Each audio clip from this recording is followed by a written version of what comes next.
大家好，接续上部影片的进度呢，由于是徒手挖掘这算是大工程啊。但是其实如果有想好可能会遇到的突发状况呢，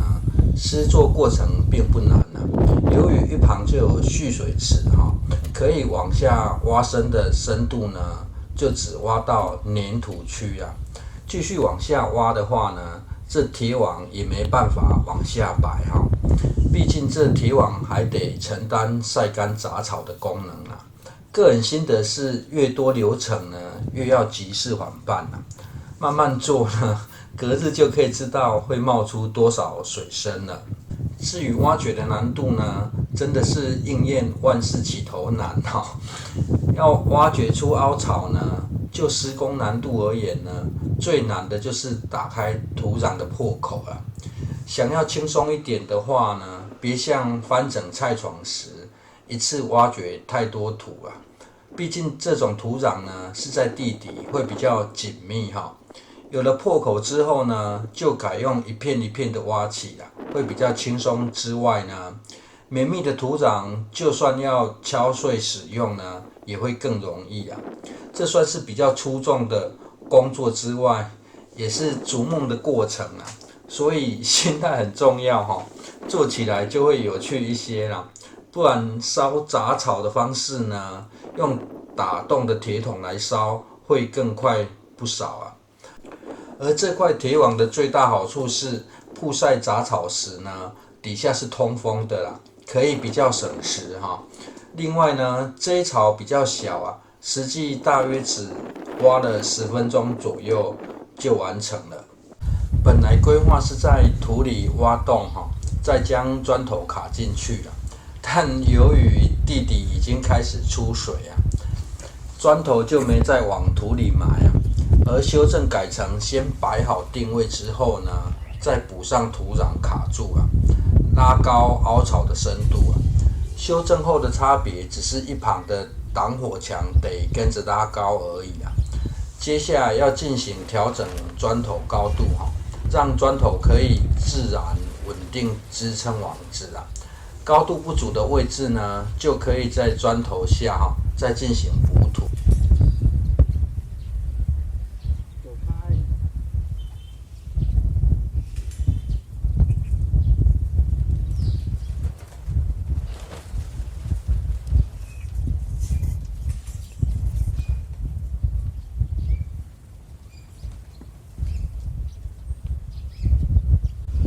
而施作的过程呢，发现隔壁小黑真的很有耐心之外呢，还跟小孩子一样对事物都非常好奇要说是他已经预判这右侧的小炉呢，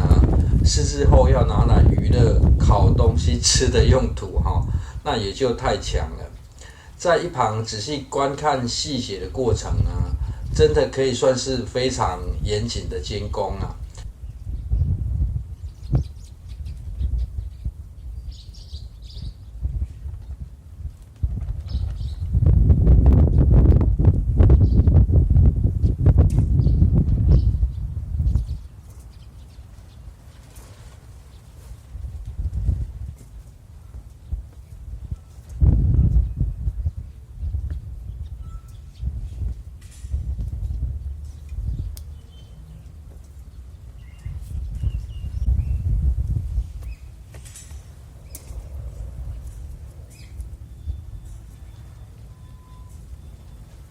而从影片中发现它弯曲的身躯固定不动，原本以为他在挖土，满口水滴出来以后呢，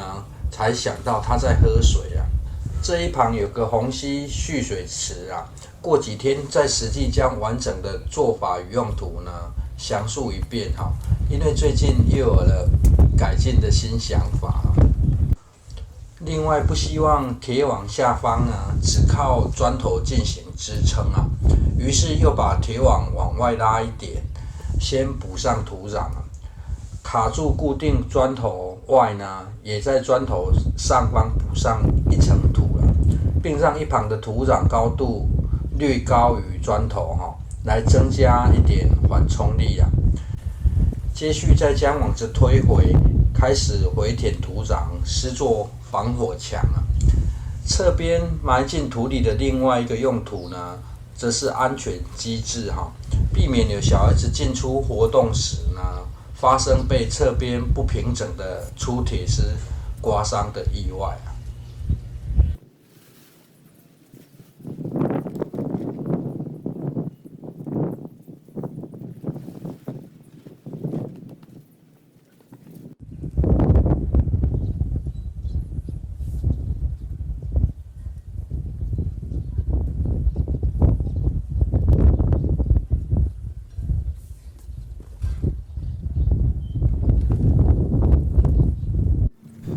接下来，为了区分出大小烧制草就得采用进行灌浆的方法了。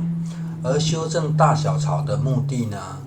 可以容纳比较大型的树枝之外呢，也方便平时曝晒时呢，可以容纳较大的材料了。小草的话，则希望还有烧烤的功用凹槽一旁的土壤呢，还得再挖起来使用。这是日后烧成草木灰之后呢，挖取草木灰的位置啊。目前就先依照需要的用土量进行挖掘就好。日后烧制完成后，再决定得挖多深，才会比较容易取用草木灰啊。底层的土壤加水，让土壤进行黏化上层再铺上水池里的淤泥啊。这种淤泥干掉后呢，会变成很紧密的土壤硬块接续也把一旁外围的防火墙进行不同材质的土壤交错补强这样原本挖出摆在走道上的土壤呢，也就有了新的归处了。